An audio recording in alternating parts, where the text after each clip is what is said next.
Indonesia dipastikan resesi, itu yang tersirat dari perkiraan Menteri Keuangan Sri Mulyani yang memprediksi ekonomi Indonesia di kuartal 3 2020 akan tumbuh negatif.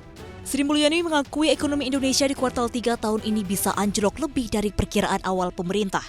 Kementerian Keuangan memprediksi konsumsi rumah tangga yang jadi motor penggerak ekonomi Indonesia akan terkontraksi 3 hingga minus 1,5% di kuartal 3 2020. Tak bisa dipungkiri lagi, ekonomi Indonesia memang tertekan corona. Sejumlah lembaga internasional memperkirakan pertumbuhan ekonomi Indonesia di tahun ini akan negatif. Begitu pula dengan Sri Mulyani yang akan memprediksi laju PDB Indonesia akan minus 1,7% hingga minus 0,6%.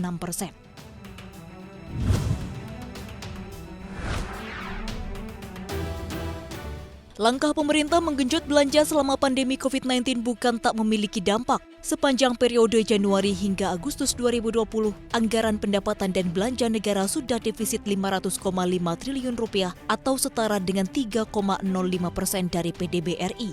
Hingga Agustus, pendapatan negara baru mencapai 1.034,1 triliun rupiah atau ambles 13% jika dibandingkan periode yang sama tahun 2019.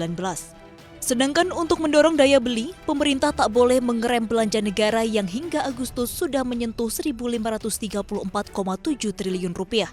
Meski masih berada di rentang defisit APBN darurat yakni di angka 6,34% dari PDB, namun Menteri Keuangan Sri Mulyani menyebut pemerintah perlu berhati-hati, terutama jika melihat perkembangan penerimaan pajak sampai Agustus kemarin yang tercatat minus 13%.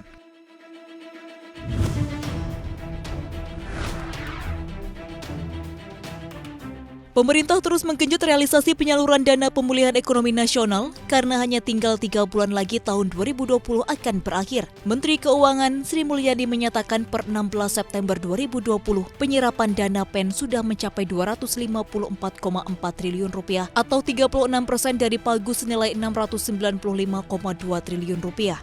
Anggaran perlindungan sosial menjadi yang paling banyak terserap, namun sayangnya anggaran kesehatan malah yang paling minim terrealisasi.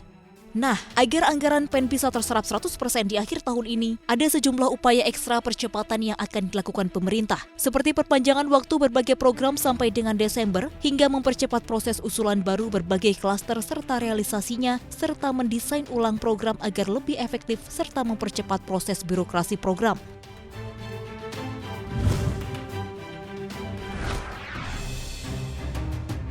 Presiden Joko Widodo meminta pembangunan pelabuhan Patimban di Subang, Jawa Barat dipercepat untuk mendongkrak pertumbuhan ekonomi. Menurut Presiden Jokowi, keberadaan pelabuhan Patimban akan melengkapi kebutuhan ekspor dan impor barang di Jawa Barat yang selama ini masih bergantung pada pelabuhan Tanjung Priok.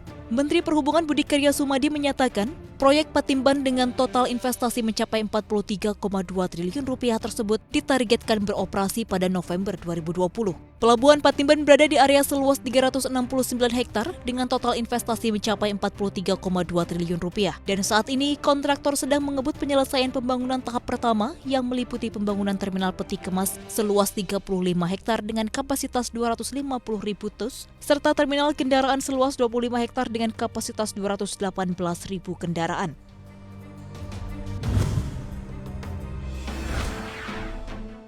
Gagal meminang TikTok, Microsoft malah mencaplok perusahaan video game ZeniMax. Microsoft mengakuisisi induk usaha dari Bethesda Softworks itu senilai 7,5 miliar dolar AS atau setara 110 triliun rupiah. Akuisisi ini merupakan upaya Microsoft memperkuat posisinya di industri game. Akuisisi ZeniMax secara instan meningkatkan nilai Game Pass dan menutup kesenjangan konten antara Xbox dan PlayStation. Kesepakatan ini dinilai membuat Microsoft dapat melawan kritik yang menyebutkan perusahaan tertinggal dari Sony dalam hal kualitas game.